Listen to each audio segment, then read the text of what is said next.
What we have here is a nice little adventure. It is going to be taking place in the Feywilds. For one of your characters, Harvey, that is not so strange to you, as you discussed with your backstory, Brandon. Harvey has spent a good chunk of his life in the Feywilds, learning the ins and outs of the forests and the mountains of this plane sort of parallel to the primary material plane. Any other information you want to give us on that background there? Nothing more specific on that, just pretty much since the day I learned to fly, I've been lost here. Indeed. A wily birdman that has spent a large part of his life in the Feywilds. However, the other character here, Reyna, she is from the material plane, and so she has, by some incident, found her way into the Feywilds. And that is a hook that you can either kind of come up with right now, or I can go ahead and roll for it. I have a few options available. Go ahead and roll for it. Very good. Give me one moment. And I want to say that as an Artificer, she is wheelchair bound. Her movement speed is basically the same, and she kind of like floats in a mechanical wheelchair that she built. So her picture is just one I found off the internet. Yeah, but she's in a magical kind of hovering chair? Yeah. Nice. Like, so only a few feet off the ground, so she Yeah. still has to have solid ground underneath her. She can't just like, oh, there's a 30-foot pit, and like fucking jetson her way over there. Yeah, just kind of slightly hovering there, no problem. Alright, you can go ahead What and if I roll. fly underneath your wheelchair? Sorry? What if like there's a giant cliff and I fly underneath your wheelchair? Would you be able to just keep hovering above me? Potentially. I would leave it up to Luke. Probably like some sort of weight limit. Yeah, it'd probably depend on strength. Yeah, I'd have to work out the specifics of this magic item here. And your legs just don't work at all? No. I would think that she wasn't born paralyzed, but she did become paralyzed at some point, and now that's kind of probably what led her to build the chair and then kind of become an artificer, is use magic in a practical way to help people. Nice. Has she built these chairs for other people? Not this type of one, but like similar ones that let people do things. Probably, I would say stuff like let people do like medieval work, right? A little bit easier. Not have try and like not have so many homeless people, but like make it so that way like the people that were previously like unable to do work just because of their condition can now do basic tasks in their keep. Nice. Maybe she makes some of those prosthetics from Tasha's Cauldron. She might, because those count as common or uncommon magical items or something. So not just the wheelchairs, but other anti-ableist gadgets for a wide variety. And I like the idea of having this in this world. Yeah, hell yeah. So you can go ahead and roll a 1d4 in Roll20 there. Okay, give me just one moment. Nice. So you rolled a 4. That means on a particularly foggy day, one foggy morning, as you were traveling through the fog, through a section of the forest, you became lost, soon not knowing even which direction you came from or which direction you were going. It was dense all around you, and by the time you came back out, by the time you emerged from the fog, you found yourself in a very different yet faintly familiar wilderness, one of incredible magic, of glittering leaves and giant mushrooms. You have stumbled into the Feywilds, and that is where we are going to begin our adventure. So right now, me and Brandon aren't together, are we? Or no, you guys haven't met yet. Okay. I think that she was going to cautiously kind of be looking around, and she's going to pull a book out from she hits the side of her chair, and out pops a little compartment, and in it is a leather book. She opens it up, and you can see it's handwritten notes. And nice. She reaches up above her head and puts on like a little one spectacle and begins taking notes as she's walking around. Nice. She's well prepared for these strange happenings here. And you have 120 feet of dark vision, which is ridiculous, but I'll allow it.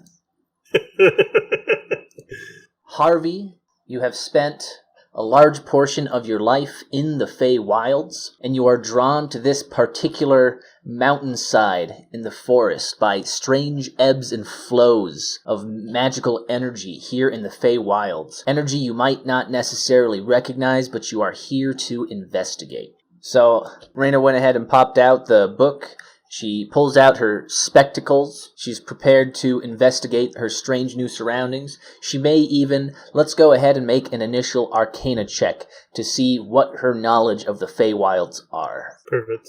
That is going to be 15 plus 7, 22. So, of course, as a trained and practicing artificer, she does have background knowledge on the Feywilds. She knows it is a parallel plane, a mere plane of the material realm, although it is vast and uncharted in many ways, and it is filled with all kinds of magical fey creatures. A great deal of natural magic occurring on this plane. Of course, Harvey, you are a ranger that has spent much of your life here in the Feywilds. It's almost like your bread and butter. You have met and dealt with a great number of fey creatures over your lifetime, both friends and foes. I'd like to, if possible, make my way over to these ruins and kind of give them an initial look. Certainly. You can make either an investigation or perception check once you're over there. Let's go with investigation. Certainly. Another 15 plus 4 is 19. So, inspecting these ruins, they seem to be of some ancient crumbling structure. They're covered with various mosses and fungi. It's so long decrepit at this point, you can't even tell what it might have used to been. You can just tell it has some impressive stonework. There's nothing else in the soil that might indicate whether it was some kind of castle or some kind of domicile. Just these ancient ruins. The Feywilds do kind of ebb and flow, shift and change, so it's possible that these ruins might have even been here for shorter than it seems, but that time passed by in a strange way for it, leading to its current condition. Kind of just this decaying structure within the forest. Gotcha. I'll take notes of that and then kind of continue looking for like signs of life or anything. Certainly. Harvey, you fly in towards these mountains. The mountains you are detecting a strange source of magical energy from. Of course, far up above these Feywild mountains, almost on the other side, you do take note of dark, stormy clouds, which might make it difficult for you to fly up and over the mountainside, but you do detect from this area a hint of magical energy that might be worth investigating. In that case, I want to pinpoint the area that it's at and start headed in that direction? Certainly. You can, let's see, because this is your favored terrain. You are in the forest. You can make either a investigation or perception check of your choice with your proficiency bonus doubled. Alright, 13. 13. Alright, so as you kind of fly in and touch down on this area, you can't pinpoint precisely where this disturbance is coming from. You can just tell it's somewhere in this area by this mountainside. Definitely the dark clouds up above these mountains have a magical energy to them. Of course, the Feywilds are a magical plane of existence, so it's not uncommon for magic to kind of ebb and flow here, but this is a particular magical phenomenon. Okay, then I'll head slightly towards the mountains, just seeing if anything changes towards them or in the tree line area. Sure, you can move your character where you're investigating. You do have flight, so you're able to go over a lot of these cliffs. Yeah, you fly up this mountainside, over the treetops. You do make note, even with just your passive perception, as you fly up above, you do notice a woman, perhaps a human woman, sitting on this cliff below you as you pass over, but you do move over the tree line here to investigate the mountainside. And it seems like, mountain is one of your favorite terrains as well, so it seems very much like a lot of the other mountains you've seen here in the Feywilds. It doesn't seem like it has any particular properties, but as you approach, you do also notice, low on the mountainside, at the base of the mountain, some kind of structure carved into the side of it, over there to your left. Can I investigate it closer to see if there's anything that pops out of interest? Certainly. You can move over to that, and you can make another investigation check, another d20 plus 6. 17. Very nice. With that check, you are able to get a good look at this strange door carved into the side of the mountain. It has a clear-cut frame, interesting sylvan symbols carved into it, and a very visible keyhole right in the center of it. You can't tell where it leads, as it's right at the base of the mountain. Can I see through the keyhole? You try to look through the keyhole here, but you can't make out anything but darkness through it. And as you're doing that, you're going to hear a soft tip, tip, tip, tip, tip, tip, tip, tip. Something runs up right behind you. Am I still in the air or am I on the ground? Your choice. Okay, then I'll immediately, when I hear something sneak up on me, try to take flight. Yeah, you beat your wings and float up a little bit, and you turn around and you see the creature. It's probably not more than a foot high. It's a very low creature down on the ground, but it did run up to you with incredible speed. You can go ahead and make I think I'm going to count it as a nature check, since this is the nature of the Feywilds. So you can go ahead and make a d20 plus 6 for your nature check with advantage on this creature. 8. All right. No problem. So, you can tell right off the bat that it's a little fey creature. This little, let me double check. It's a tiny creature. It's no more than like a foot and a half high. You can see its gilded, almost golden clothing and its blue skin there. It's just down on the ground, and it seems to be looking up at you in the air, beating your wings. Can I see if it's wearing any sort of threatening weaponry or hiding something? You can tell that it has, well, to it would seem like a short sword or even a long sword, but to you it would be barely dagger-sized. It's not holding it, however. It's just on its belt as it stands there very nonchalantly. Alright, can I call out to it in Elvish to see if it understands a language from the Fae that I understand? So you want to say something to it in Elvish? Yeah, to see how it reacts to me. What do you want to say? Let's see if it's intelligent enough to have a name, so I ask if it has a name and what it's doing here. You want to roleplay that? So from the air, looking down at him, "You there, small one. What is your name? Is there any reason you're here at this door?" And you ask that in Elvish? Yeah. All right. And it says, very quickly and in a language that you do not understand. I want to kind of take like another step back away from it since I don't understand what it's saying. So you gently kind of float. You gently float away from it just to create a little more distance. And when you do that, it's going to... It just darts away with incredible speed. And... Did you do that with your mouth? Yeah, I was doing that. Damn, that was good. So, Devin, you're going to see a little blue blur shoot right past you. As it runs by, the leaves kind of pick up off the ground and flutter away, and it disappears right past you into the forest. Interesting. I think Reyna is going to stop taking notes and then bring up her glasses and kind of look to see the direction that it came from. And then, I can basically see everything that's visible, right? Yeah, it's maybe like 90 feet, 80 feet, 85 feet to the mountainside there, but you can very clearly see the mountains. They're quite large. You can see some kind of small campsite-looking thing here. You can see the various trees, the small cliffs, the roots and vines overgrowing, and you might just barely be able to make out a hovering bird-like silhouette near the base of the mountain over there, 80 feet away. Okay. I'm gonna check out this tent. Sure.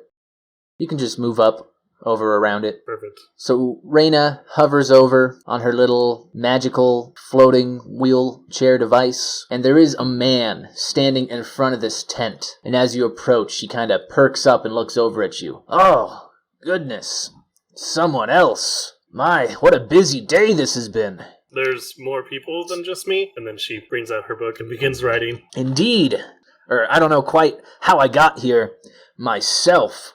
I was chasing a stag in the forest. I almost got it too, but somehow got away from me, and when I turned around the trees, next thing I knew I ended up here.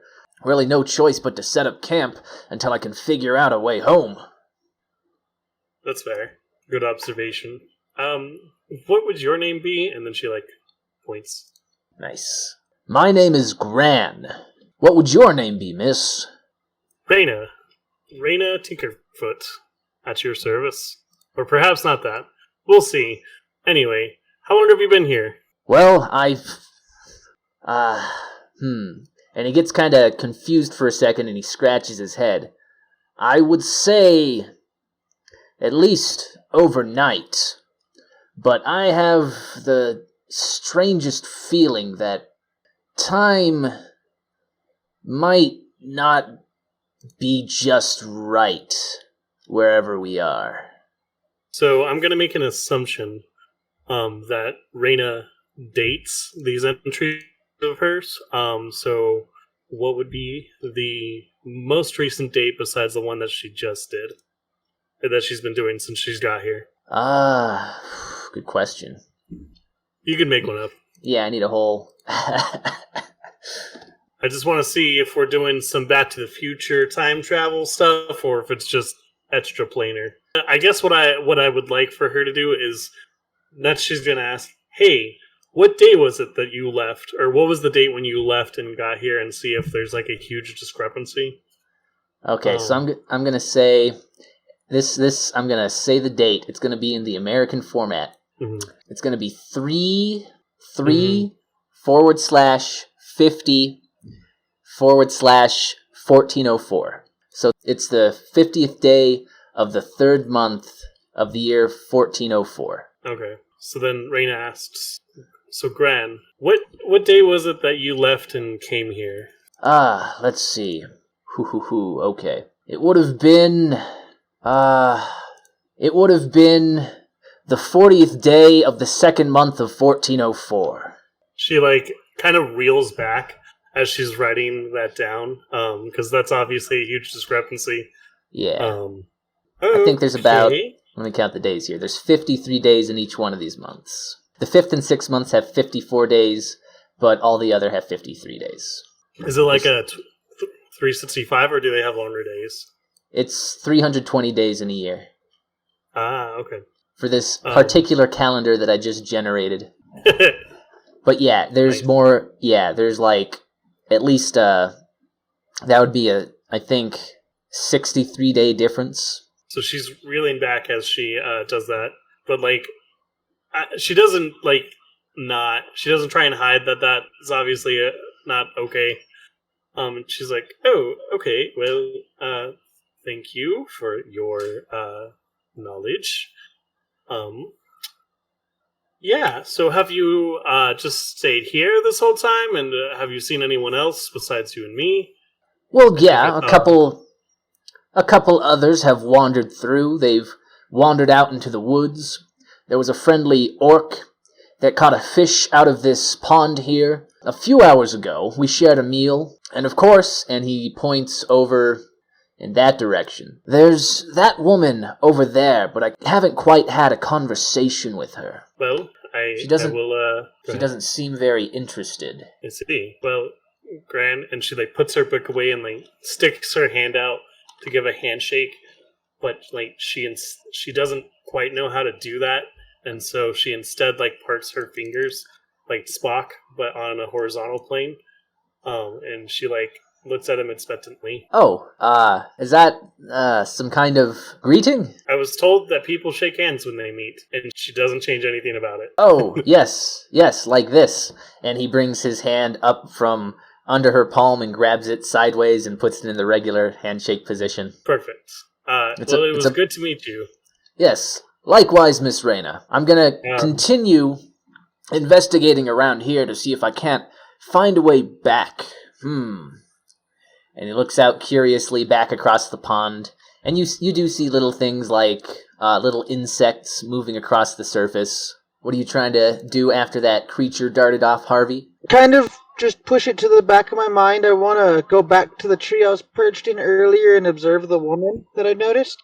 Sure. You fly right back over, your nice wings set up on top of that tree, and you do see that woman. She just appears to be sitting on the cliff there. She has very common clothes, or at least Well, she doesn't seem, because you're from the Feywild, Harvey, she doesn't seem like many inhabitants of the Feywilds that you know. She seems very mundane, uncolorful. She just kind of has a blank white dress. I want to try to move to this closer tree without being seen and listen if she's saying anything. No, she's just sitting there on the cliff. Would you care to investigate the woman? Yeah, I want to know more about her before I approach, because it is strange to see humans here. You can make an investigation check. That's going to be +6 because your proficiency modifier is doubled for intelligence and wisdom checks in the Feywild since you are a ranger for this place. And Reyna approaches up from the other side as well. So you can see this little Svirfneblin, this little deep gnome. Although you might not recognize the species, but she is a deep gnome, an underground gnome. So she's kind of a short creature with dark skin, and she's in her little hovering chair there. So with that 13 investigating this woman, she just seems like a very regular, non-interesting. I mean, to you, it is interesting. You have seen humans in the Feywild before, some like adventurers sometimes, but this woman just seems to be some kind of lost commoner or peasant, if you ever had heard of such a thing. She's sitting on this little cliff here. The cliff is probably like 4 or 5 feet high, so her legs are dangling off of it. Okay, I'll come out of the tree and greet her. You step down into that little pumpkin patch with the vines, and you try to go ahead and greet the woman. How do you want to roleplay that? I'll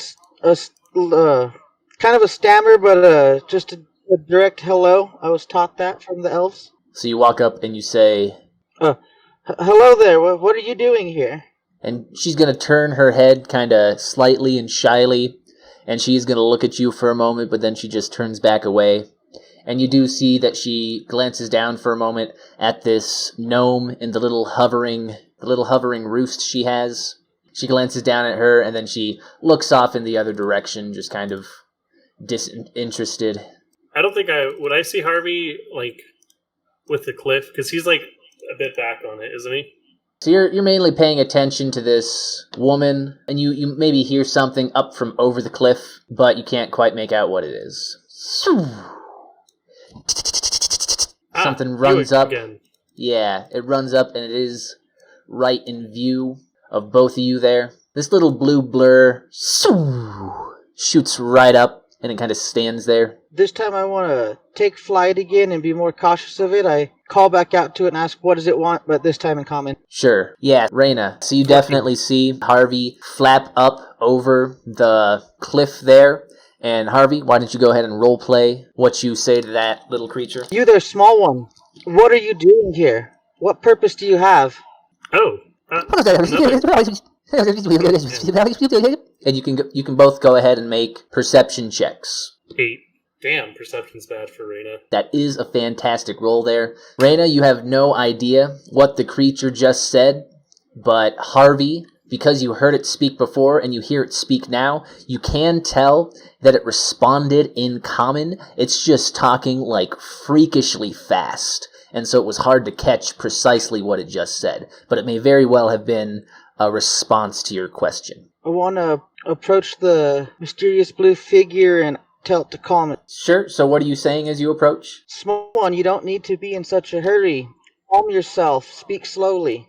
And as you flap and move down towards it, it does just kind of, it's like it takes half a moment, but it moves and stops. Like in less than a second, it moves and stops that 15 feet. Just almost if you had blinked, you might have missed it. Just right over there as you come down.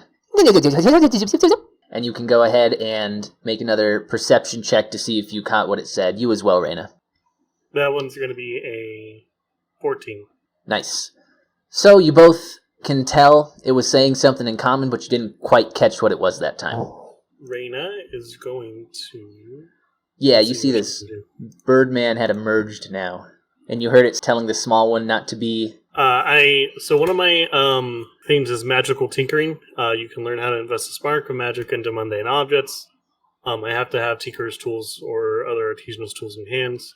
Certainly. Touch a non-magical option as an action and give it one of the following magical properties. One of the properties is the object continuously emits, whenever tapped by a creature, the object emits a recorded message that can be heard up to 10 feet away. So what Reyna would like to do is she's going to pick up a rock, and she's going to use some of her Artificer's magic to tinker it, and then she's going to kind of hold it in the direction of the little blue thing and just say, "Can you speak slowly again?" and then hit the record button as soon as she finishes. Nice. Alright, so you use your magical tinkering to turn a rock into kind of sort of a little audio recorder, and you hold it up, and you ask your question. What was it again? Can you say your name again slowly?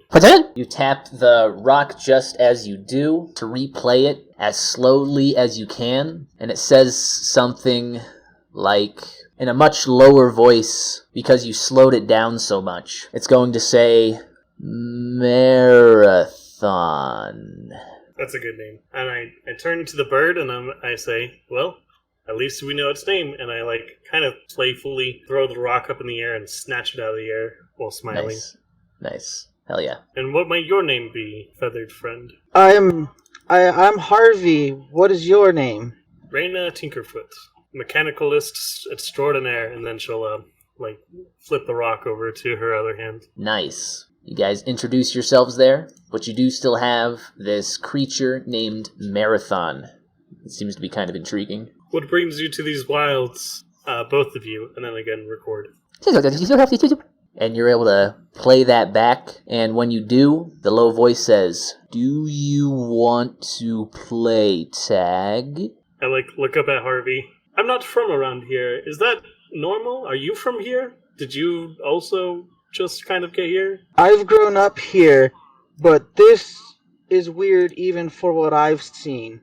I'd be cautious. I've watched this thing move faster than anything else. Interesting. Marathon, I can't say that I would even be able to keep up in a game of tag, as you can see. And then she gestures at her legs. "I'm not the best runner." And while you're saying that, but before you get out the last word and look back up at him, he's gonna shoot right over to the door in the side of the mountain and stand in front of it. Oh, I didn't see that there. It's some sort of locked door. I was over there earlier, but couldn't get in. Alright.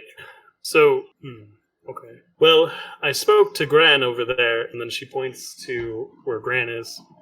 And it seems that our other friend, and then she points back to the lady. Perhaps she may have more information. I don't know. I wasn't able to catch any conversation with her. From what I've seen, she's just been sitting there, and I asked her, I tried to talk to her, and she just politely ignored me. Politely ignored. From what Gran told me, we and him have both managed to find ourselves captured in these. You said they were the Feywilds?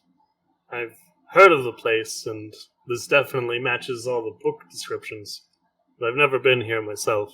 Perhaps the door and our little friend are the only way to get me out, if you would accompany me. I'll follow you, no problem. But I've been here since I was a child and have never found a way out.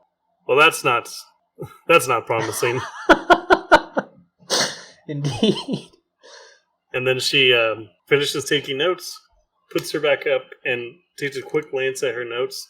And this time she reaches out in the handshake the way that Gran told her how to do it. Still pretty stiff-armed, but definitely a noticeable improvement. Sure. Have you ever seen a handshake before, Harvey? Yeah, I was taught that by my ranger master, but I'm still a little hesitant as I reach out. Good to meet you. This is the part where we lift up, and then I guide his hand up, and lift it down, and then I guide the hand down, and then I return my hand to myself, and make my way towards the door. Nice. I follow closely behind, but a little bit in the air. Nice. So, you guys approach Marathon standing by the door. As you do, you see him holding up kind of between his index finger and his thumb a little key-shaped object. Marathon, what is that key for? And I turn back to Harvey. Harvey, you mentioned the door was locked? Yes, once I tried to look through the keyhole to see if I could see anything beyond the door, this little guy showed up. Perhaps it's his place. Is this where you live, Marathon? And then recording rock. I don't get humor. Did I tell a joke? And then she turns to Harvey. I'm not exactly the most humorous of people. Well, I guess I'll keep that one in mind in case I ever need to do comedy night. If I ever get back. And then she quickly writes down, is this where you live? Marathon? And then question mark. Well, care to let us in? And then she makes a door opening gesture. And you guys can make perception checks to see if you can catch what he said without the recording. Nice.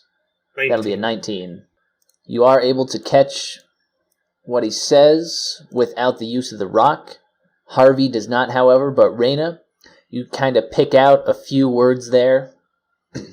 A few of the most important words being door, through, key, catch me. You'll let us through the door if we can catch you? That's easier said than done after seeing him move. Right. The two of you stand there in front of the door, in front of the small blue creature, standing with a mischievous grin on its face. And I said, well, care to make a head start? And then I she leans over, she's gonna run, but obviously she can't, so she just kind of uses it to indicate she's ready. It shrugs at you, a little mischievous shrug. And you're gonna cast what? Snare. When you use the spell, use the cord or rope to create a circle with 5-foot radius on a flat surface within your reach. When you finish casting, the cord or rope disappears to become a magical trap. I want to put it right in front of him and also move while I'm doing it. So you put a trap down. Mm-hmm. That one? Yep. Okay. And what does this trap do? Nearly invisible and requires a successful intelligence check against your spell save to be found. Moves into the area protected by the spell, but must succeed on a dexterity saving throw or fall prone and be hoisted into the air. Nice. But you have to lay down rope to do this? Yeah, I was just going to kind of toss it with a curve and hope that kind of works. Yeah, a little toss onto the ground. Mm-hmm. While also moving forward to try and get him to move into that spot.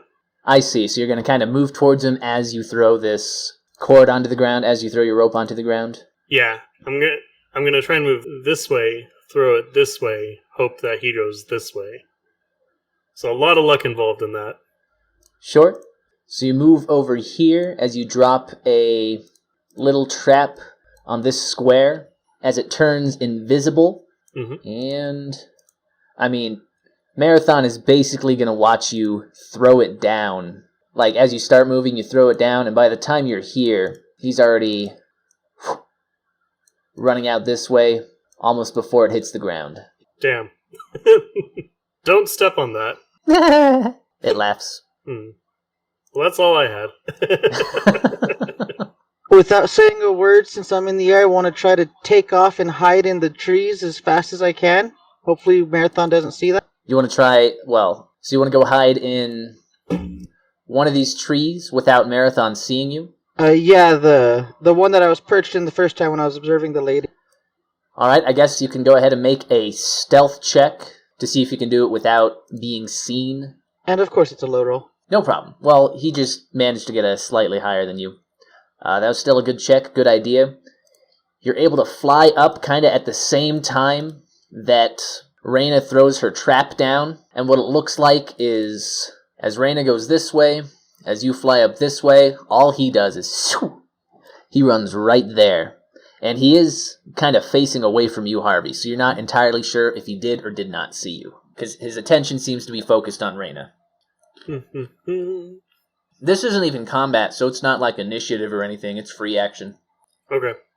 I was going to say, I want to watch Marathon and wait until he's starting to make a move and see if I can predict where he'll be and catch it. Sure. I'm going to look up at Harvey and see if I can kind of get an idea. Maybe roll an insight check of that's what he wants to do and try and bluff him into a specific direction that Harvey can swoop down on. Sure, so I want you both to make insight checks. Harvey trying to tell what Marathon is going to do, and Reyna trying to tell what Harvey's going to do. Come on, baby. 21. 21. Nice. And was that your insight right there, Harvey? Yes, sir. Brandon? Yeah, it was. Okay. So you're having a hard time since it is a quick little creature. You've had a hard time up until this point being able to tell what he's going to do, and he's just standing in that one spot, even though he's just a little 1.5 foot tall creature. He's just standing there with all the confidence in the world, and you have no idea where it's going to go next. Reyna, you can tell based on the positioning of Harvey, and you can see Harvey staring quite intently at Marathon with his wings kind of up and out, ready to strike. You can tell that he is ready to try and go after Marathon, perhaps the first chance he can get. Perfect. I actually would like to use my homunculus servant. Nice. Which I can choose the appearance. I'm going to go with a bird. And she's going to, like, caress the little armrest on the left-hand side and, like, kind of like I want to say, like, the little middle section of a car, but that's not the right terminology. The armrest on the car, like, pop it up and a bird is going to fly out. And she's going to whisper in its ear to, like, make an indication of going left. And then she's going to move forward. So you want it to go left from you, or you're left from facing at... I want the bird to, like, kind of, like, tell Harvey to go left. And then I want Reyna to kind of go this way. Okay, you want the bird to fly up and tell Harvey to go left from where he is? Uh-huh. So I want Marathon to go this way. Okay. Harvey to go that way. I want the bird to go to Harvey really quick. Oh, yeah, it's a hummingbird. Nice. The hummingbird does fly up over Marathon's head, and it flies up to Harvey, and you said it can relay the message to go left? Mm-hmm. So it flies up to Harvey and says, go left. Even as it flutters up over Marathon's head, though, Marathon doesn't seem to flinch. And then where are you going? I want to go, like, this way to kind of... Because this is mountains. Yeah. And so I want to force him left. So you kind of hover up towards the mountain, but just by the time you make it here, Marathon, pew, in half a second, makes it over to that square there. The moment Marathon starts to move, I tried to go left and intercept him. Short. So you're going to dive down left towards him to try and snatch him? Yes, right out of the tree, and hopefully he can't see me. Sure, you can go ahead and make a grapple check. That's going to be an athletics check. Yo. Harsh. Yo. So he darts down that direction, and you're going to swoop down out of the tree to try and catch him. And you think for a moment you got it because he's not moving at all. But then right before you make it to him to grab him, pew, he shoots out of the way once again. Like you almost had him. You could have sworn he was in your grip. But by the time you actually closed your fist around the space where he was, he seemed to have moved. And he was facing away from you, which makes it even more... Which contributed to the thoughts you had that you had him, but he seemed to detect your presence and move away just in time. Damn. Can I just immediately continue the chase from the air? Oh yeah, so when he moves away, you want to continue following him? As fast as my wings will let me go. Yeah, nice. So let's see. So he went... You went down 15 feet. You can go 50 feet with your wings. So you want to pursue him as far as you can, 50 feet in a single turn.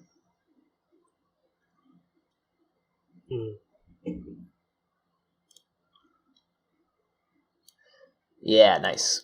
So from where he was right on that spot, and you were up in the tree. You're going to shoot down after him, and you're going to pursue him for several squares there.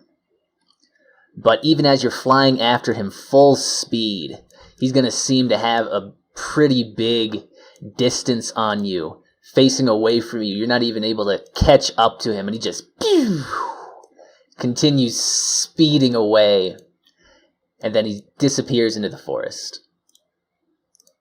even though you go your full, let's see, in a single 6 seconds, you fly 50 feet. But after those 6 seconds, you're just flapping your wings there, and he's nowhere in sight. He just sped off faster than you could possibly keep up. Frustrated, I will go back to the door to Reyna.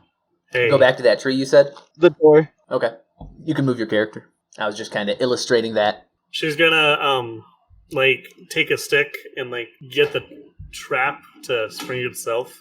Yeah. So you toss a stick into the trap, and the stick floats up into the air. It triggers the snare. No problem. Well, we gave it the good college try. Maybe, perhaps elementary school with all the tagging we've been doing. But a try nonetheless. You don't happen to be proficient in arts that are less savory? And then she kind of makes a lock-picking motion. If I was able to get into that door, we wouldn't need to chase that little thing. Ah, fair.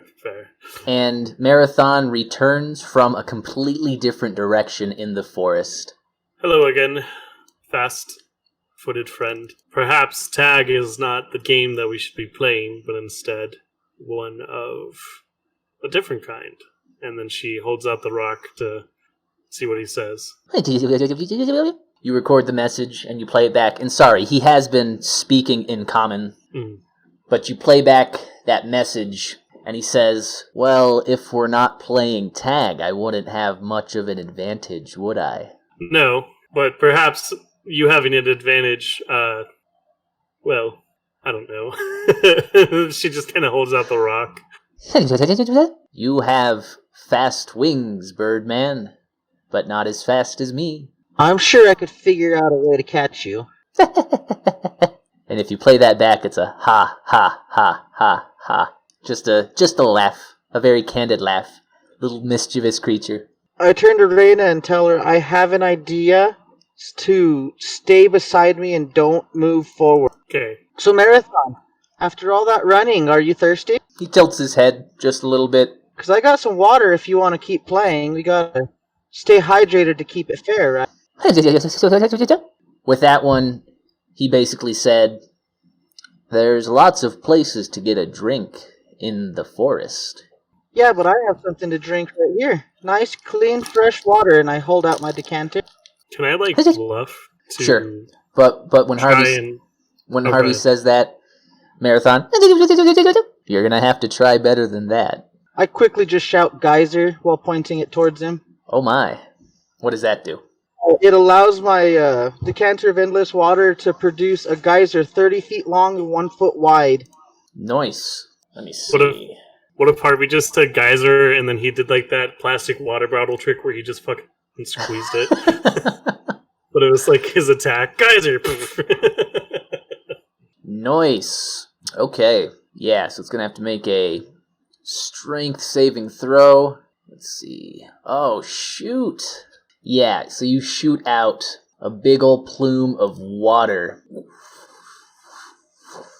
out of your decanter. It is so sudden, even though you can kind of tell. Yeah, no, the magic is so sudden and forceful. You shoot out that geyser, and you can see Marathon reacting, turning on its heels to move away.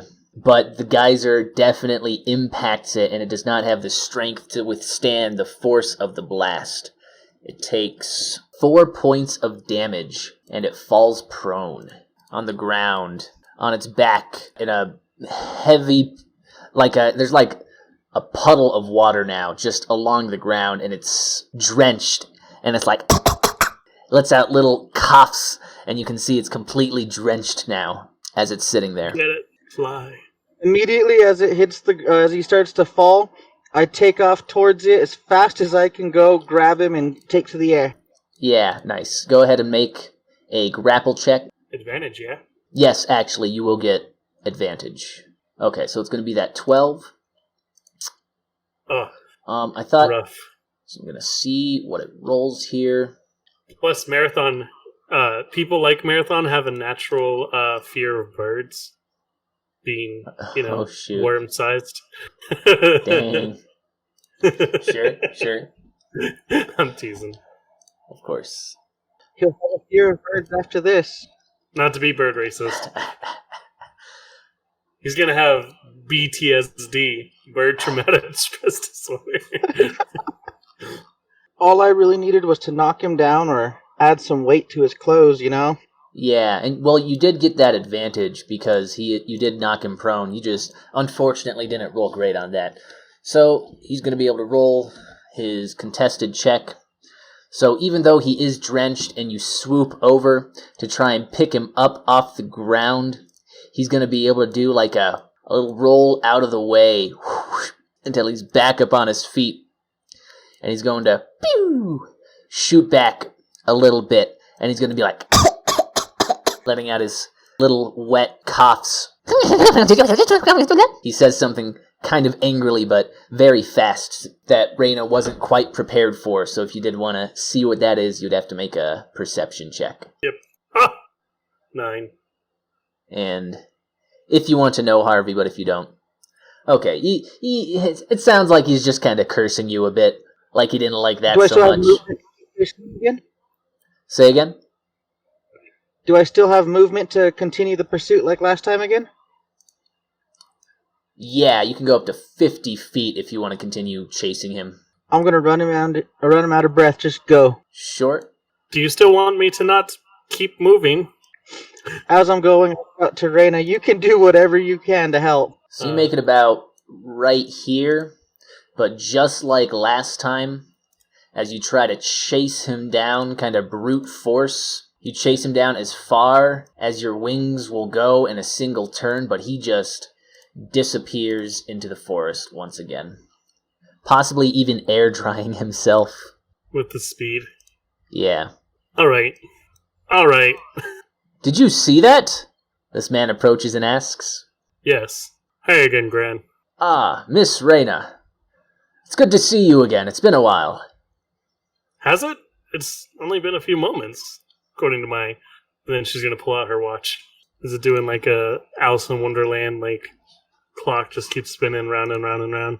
Actually, yeah, it's actually been like 20 seconds since you last spoke to him, which does not track at all. It was even shorter than you thought. What? Yeah, it's been a minute wouldn't be accurate, but it's been an amount of time has passed. This is my friend, Harvey. Hello, Harvey. Did you see that strange blue blur?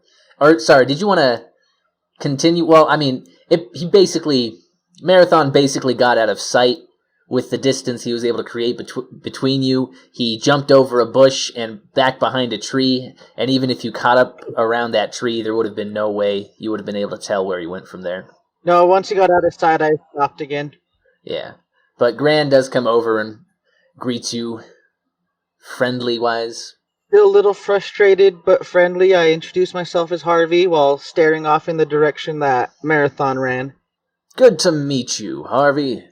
How did you end up here? Oh. No, go ahead. No, he was just making small talk. What do you want to do, Reyna? Gran, I hate to ask you an incredibly rude question, but considering the camaraderie we shared with our handshake earlier, by any chance, are you trained in less savory arts? And then she does the lockpick motion again. I'm sorry, madam. I don't quite feel that way about you. What? No. Wait. Okay, yeah, no, she'd pick up what he's putting down. No, I need you to open this door for me, and then I indicate back to that. It could perhaps get us out of here. Oh, I think, yeah, I was looking at that door earlier this morning. I couldn't quite make out any of the words on it. If those are indeed words at all, the strange symbols. I'm sure they must mean something to someone. Oh, I didn't even see that there was words on there. I was too busy playing tag with a speed demon. If you had, though, looking at your proficient languages here, you would not know any of the words on it. It would have just, it might have just looked like other kind of carvings to you. Well, can we at least enlist your help in catching that little blue demon? I suppose, if I can make myself useful. Great, I need you to kill him. I'm just kidding. I need a job I'm done. leaning that way. I need a job done. Oh, is he back again? Yeah, you can tell in the distance there. It is run into view once again, standing there with that angering, frustrating confidence. I stare at Marathon. Were you going to do something, Brandon? I don't want to step over your toes. No, I'm just staring, frustratedly. I'm going to walk over to Marathon. Hover over to Marathon in your hover chair. Right. How close do you want to get? This close.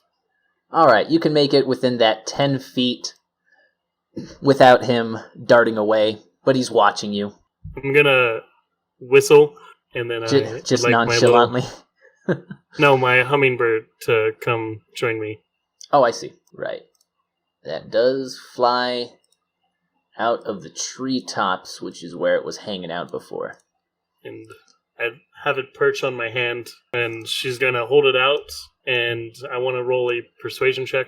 Let's make a trade. A little more roleplay, what are you offering? The bird for the key. You can make a persuasion check, I suppose. Mm-hmm. It's going to be a tough sell, though. I've got +2 persuasion. I don't know if that'll do anything, but... Yeah, you can add that. Blow Setsy on the dice, Luke. No, what on the dice? Blow Setsy. Like, Oh, I see. Ooh. It didn't work. You didn't blow Setsy. Yeah, exactly. Not sexy enough. So you roll a 9, and Marathon responds. And you record it real quick, and you play it back. And it's like, what am I supposed to do with that? Whatever you want for it to do. It can play tag with you. It's quite a fast little thing. You saw how quickly it came to me and how quickly it ran past you. And He responds, you record it, and you play it back. Then why hasn't it caught me yet? And I throw it at him. And what do you want your bird to do here? I'm just going to throw it at it and try and see if it can tag it. Short? We've managed to come up with the most frustrating puzzle. I'm getting close to shooting it. Fun fact, this creature is straight out of... Well, actually, it's Volta's guide. So you want it to fly over and try to snatch... Yep. Can I add my bonus because I'm throwing him, and from there he's going to be flying? It's up to you, though. I'm going to say, since it does count as another creature, you're actually using the help action, so you can give your little homunculus hummingbird advantage. Okay. So it's going that's to roll. a d20 plus 2 times 2. You should go ahead and roll that. That's my bad. Although that was a fantastic Nope. roll. How about this? You roll 1, 2, and then we'll take the higher out of those two. Okay, so I guess your hummingbird got that 20 because you were able to throw it that 10 feet. Okay, so the hummingbird is able to rush over and latch onto Marathon, holding him in place for just a moment. Gosh, yeah, and actually initiative would really be helpful here. You used your help action, and your hummingbird is kind of a tiny thing, so I'm going to have it... You can make... Well... I mean, it does manage to latch on, and the Marathon is also kind of a tiny little thing, so it's not like he's going to have a lot of strength to do anything. It can also do a spell that I cast that has a touch range on it. Nice. And as long as it's within 120 feet, it happens. It used its as a reaction. Wow. Oh, but you used your action to help it. So I'm gonna say it's Harvey's turn. Okay. So you throw your hummingbird over, and it manages. You use the help action to throw your homunculus hummingbird, and it manages to barely clutch onto Marathon's arm, and now Harvey can act. What would you like to do, Harvey? Once again, I'll take to the air and move to the distance about where Reyna's at. You can make it nice. You have your 50 feet, so you should be able to make it right up next to, any of these. any of the 8 squares around where he is. Or even if you want to move it to the same space because he is kind of a small creature. But do you want to try and grapple him, or what are you trying to do? I'm going to use my Hunter's Mark. Oh, yeah? Yeah. Okay, let me see. Is that a... It is a bonus action. So you're able to cast Hunter's Mark on Marathon from right there. And that's going to give you... Oh, you deal extra damage to it. Oh, and you have advantage on perception and survival checks to find it. And that's the key in my mind. I see. Nice. So You do still have... From there, you still have 15 feet of movement and your action. I'm going to use that 15 feet of movement to once again chase Marathon as fast as I can. Indeed. You can go ahead and make a grapple check. He is already grappled by the little homunculus hummingbird. Yes, you can go ahead and make a grapple check. That's going to be that same athletics check. Oh, shoot!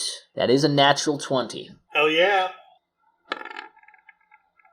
Oh, shoot! He got a natural 20 as well. But he has disadvantage. He doesn't have disadvantage. He's just... His speed is technically 0. So what happens, he is able... Although, Harvey, you swoop down with your hands right around him, and the hummingbird is holding on to him, he's able to do a little twirl out of the way into the air over where the hummingbird is, out of your reach, while the hummingbird is still holding on to him as you try to snatch him once again. He's able to do this acrobatics maneuver twirl using the hummingbird as kind of the center of gravity for it. And that will be the end of Harvey's turn, which means Marathon can go ahead and try and break the grapple with the hummingbird. That was a very lucky roll on his part.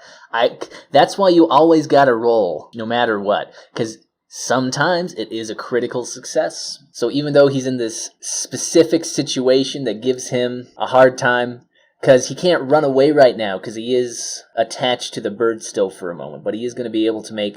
You can make with your hummingbird, a d20 minus 3, Devin. Mm. And he's going to get to make his acrobatics check to escape its grip this time. Okay, you still might be able to... Oh, wait, no, I guess. Well, if you get a critical success... Okay. Hush up. Yeah, so no problem. Harvey dives down to try and snatch him with both hands as he does this pirouette with the hummingbird.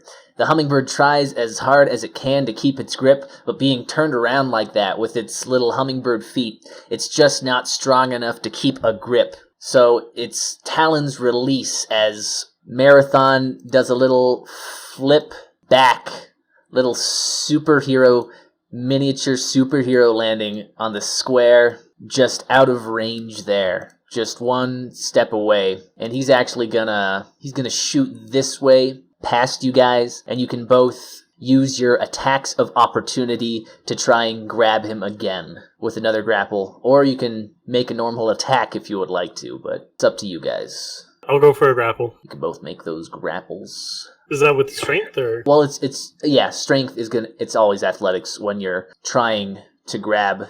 I want to shout out that Marathon is a cheater. And actually, technically, you guys would have... I didn't even realize you guys technically would have disadvantage due to an ability of this creature. But yeah, with all those checks, Reyna, you swipe at him from your little hover chair as he flies by. And Harvey, if you would like, you can make a grapple check with disadvantage as well. You've got this, Harvey. He does that little flip around your hummingbird, managing to break out of its grasp, does a little superhero landing, pew, and shoots away. I guess Gran will actually get a little attempt Please, as Gran. well. Trip him, Gran. Oh! Shoot. Gosh, that's funny. So, so as Marathon runs by Gran out of the way, Gran kind of broadly, he throws both his arms broadly through the air, and they cross each other, and he falls forward flat on his face. Jeez. However, sorry, and did you want to continue pursuing him that time, Harvey? Every time, yes. Okay, so you do chase him this time. Just like the other times, he does not let up as long as you're chasing him. He disappears away into the forest again. And because you have your hunter's mark, you're able to track him through the forest a little bit. I'm going to say that with your hunter's mark, actually, because that's a magical effect, you're able to track him through the woods using a combination of perception and survival checks. So I'm going to say, yeah, you're able to hone in on him again, and you're able to make, just somewhere else out in the woods away from this spot, you are able to make another grapple check with disadvantage. You chase him out into the forest, and although he disappears out of sight just as quickly as he had the other times, you are able to hone in on him, and you find him, and you try to snatch him again, and he disappears from that spot. Running off quickly again, you chase him down. Another few minutes, you find him again. You can make another grapple attempt. If you want to keep chasing him from spot to spot just relentlessly. No, I'll go back and regroup with Reyna. Okay, so you chase him down to that one spot, and after he escapes you that time into the forest, you break the chase and you return to this little camp at the base of the mountains here with Gran and Reyna. Harvey, were you by any chance successful? And I want to say that as I'm helping Aaron up. Yeah, actually, I have him in my bag. And, can I roll an insight to see if she picks that up? Because I really hope she doesn't. Sure. Harvey would also have to roll a sarcasm or a deception check. I hope you outroll me. Or you could just have trying to make it so obvious that no matter what roll Reyna gets, up to you. So mine will be a double on my... For deception? Yeah, since I'm proficient in deception. Deception is a charisma skill. It's only intelligence and wisdom skills. You get double on for being in your favorite terrain. Oh, okay. Intelligence and wisdom, yeah. Oh, yeah, sure. I'll say that Reyna doesn't realize it's sarcasm. Cool. She's going to turn around and start walking towards the door. Hovering towards the door. I call her back. Oh. Wait, says Gran. Hold on a second. That didn't seem entirely genuine. Oh, she blushes. Sorry. Talking to people is still new for me. You didn't get him, did you? No, Reyna, he got away again. Well, I've got egg on my face twice over, and then she reaches into her bag, which she's been looking through this entire time, and she pulls out a set of thieves' tools, and then she looks up at both Gran and Harvey and says, "It appears I was the one who was skilled in the less savory of means." And then she's going to head over to the door. Oh. Just glaring at Reyna while I'm following. Yeah. And I'm going to give you control over your little homunculus there. You're going to be able to move that around just as you're moving your... You can see it, right? It's a little... If yeah, we could make faded. it like a blue color. Oh, sure. Reyna is going to attempt to pick a lock that she's never seen before. Nice. You can go ahead and make a sleight of hand check. She has... Oh, she's actually pretty good at that. Perfect. I guess that would make sense considering she can't Artificer. use her legs, but she would be pretty good with her feet. Since she can't use her feet, she would be pretty good with her hands.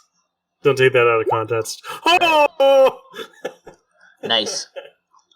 So you're moving your thieves' tools around in this little lock. You're moving your lockpick, or the different pieces of your lockpick. But as you're feeling around on the inside of this keyhole, you're actually noticing that there doesn't appear to be any tumblers or anything like that. It's almost just like an open stone key-shaped hole. There's no mechanism on the inside of it to tinker with. Okay. Is it working? Says Gran. No, Gran, it's not working. Everyone stand back. Oh.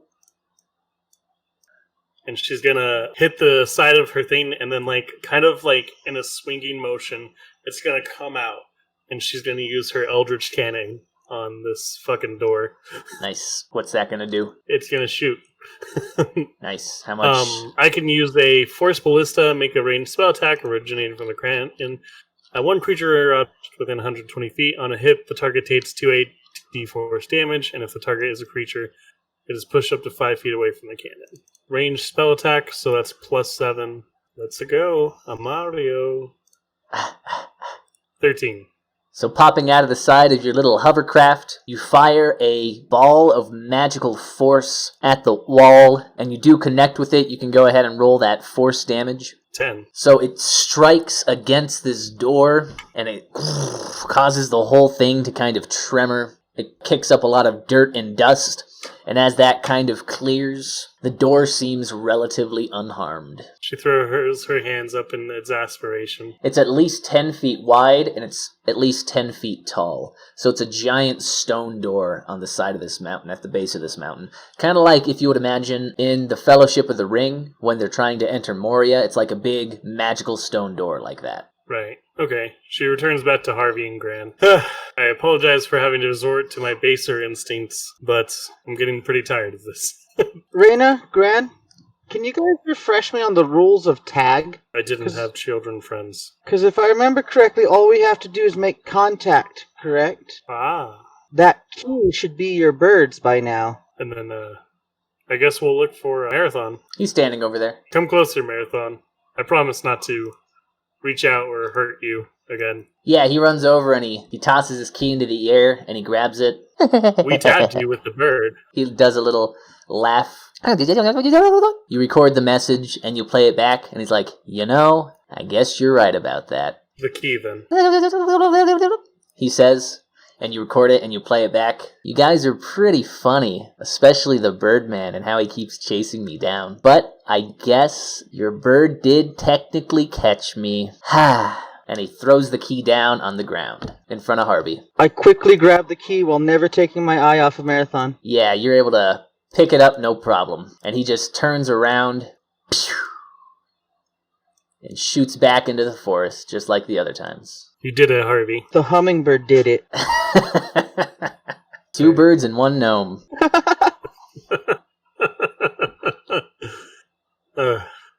Well, it's good to know these things can be reasoned with, said Gran. Barely. We should have acknowledged that earlier.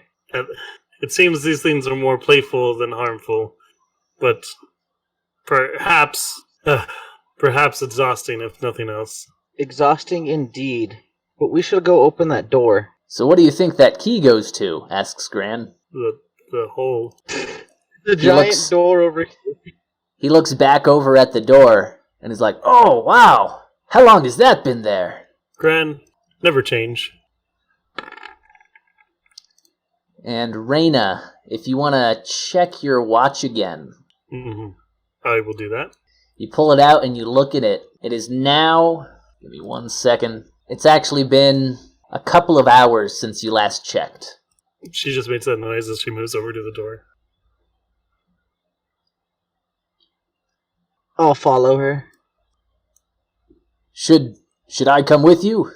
Absolutely.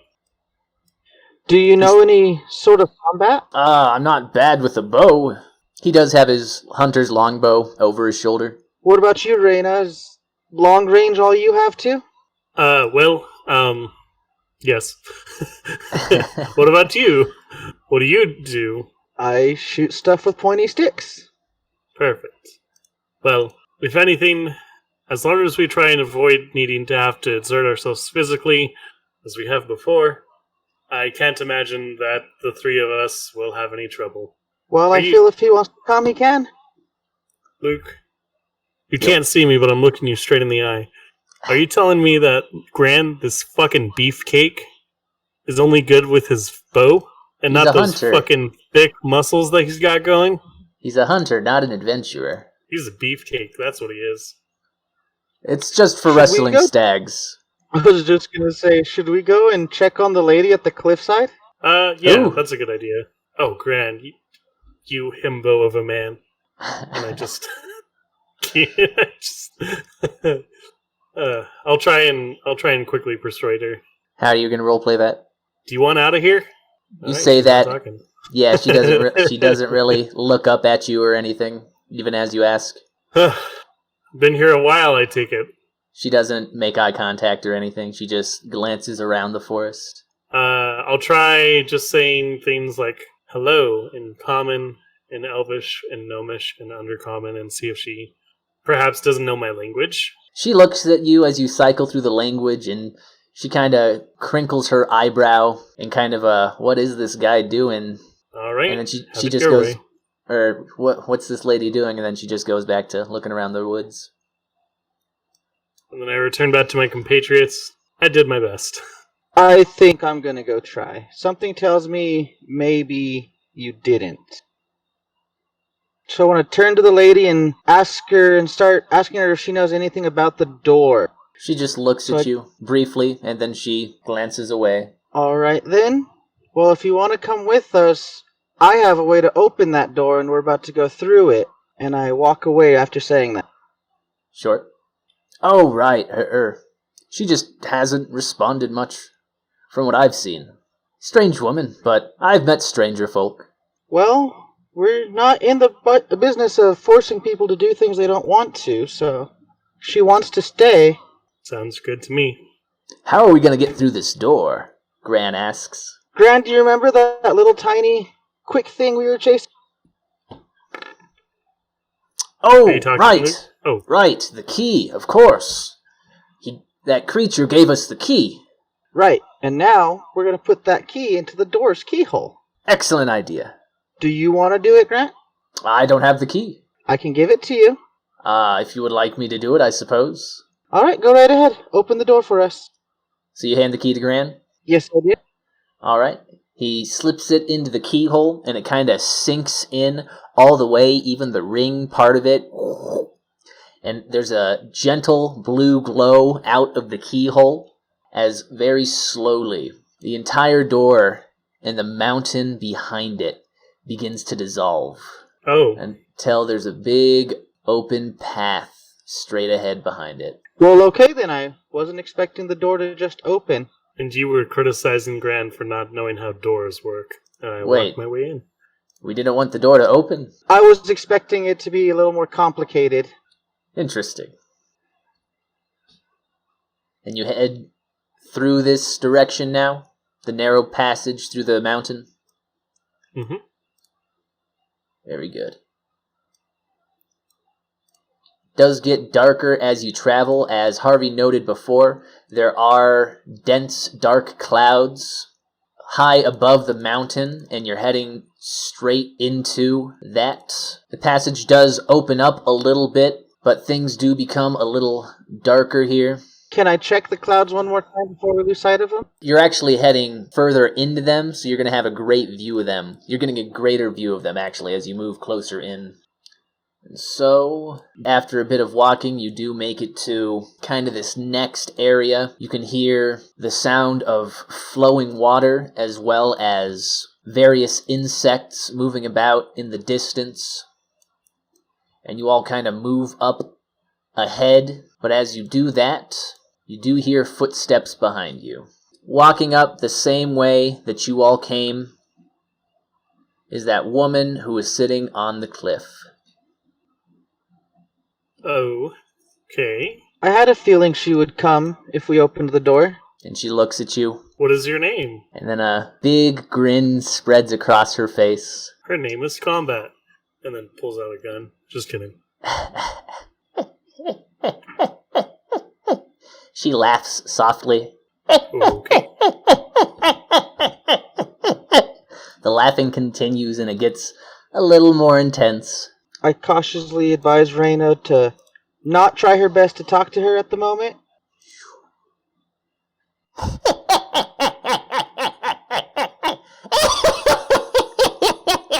And her appearance melts away, changing entirely before you. After just another moment, she appears as a green-skinned hag. Warts, bumpy skin, frayed gray hair, dressed in brown robes, standing before you.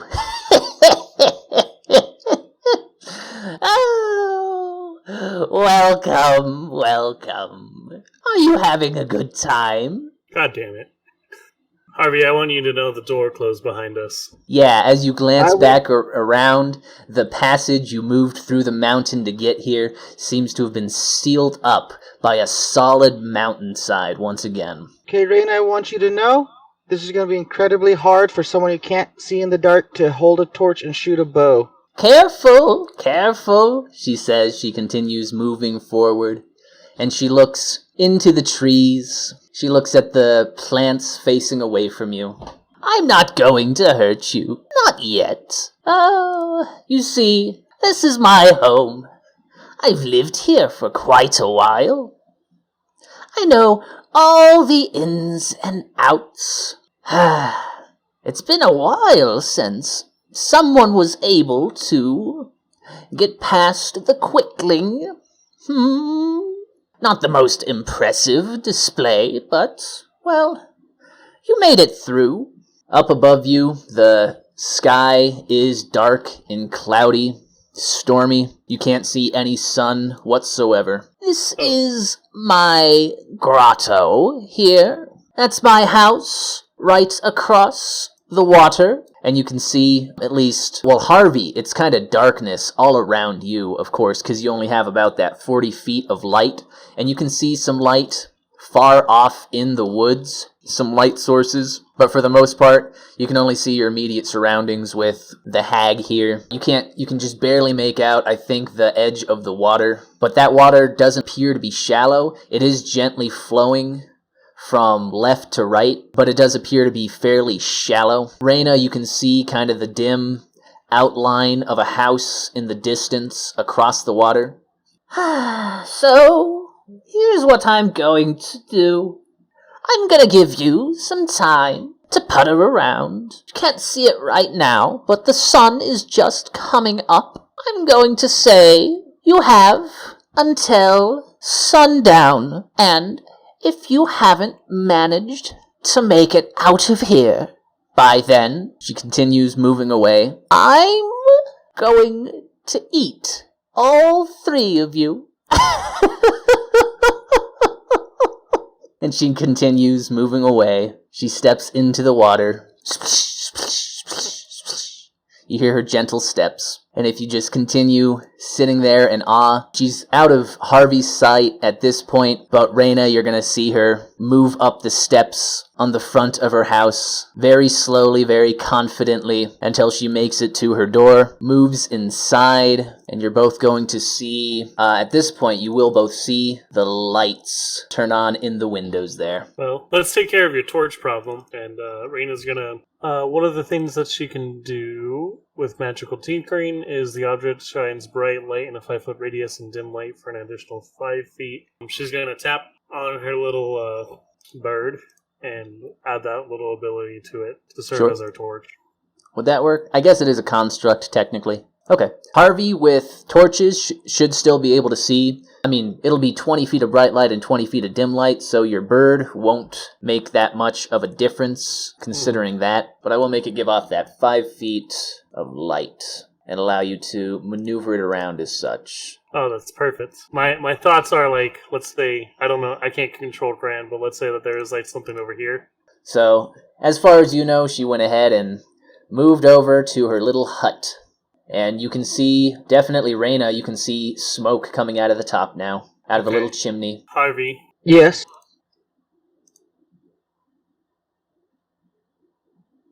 What are your thoughts on morality? I would rather things not kill me than be alive. How do you feel about burning down some houses? And she has her fingers, like, the tips are touching each other and they're near her mouth, and then she kind of, like, as she says burning houses, she leans them forward and then back again. I do need some more light so I can properly shoot. Ah, perfect. That woman seemed awfully confident, says Gran. Yes, but fire needs no confidence. I say if things get a little hairy, we know where she's at, and we know where she could come out from. Perhaps burning the house is a less than last resort. The last resort is obviously getting eaten. Yes, I wouldn't like that much at all. Well, let's see what we're up against out here and get a better feel for the land. I use my primeval awareness. Sure. There are plenty of Fae within 1 mile of you. Lots of Fae. Plenty of Fae. Can I tell any specifics? Yeah. You definitely sense some pixies. You can sense, of course, that the hag is a Fae. You can sense Fae hiding in the forest, hiding in the mountains. Different kinds of Fae in basically every direction from you. Well, that's to be expected. Yeah. Either way, I relay the information to Reyna that we are definitely not the only things in here that are dangerous.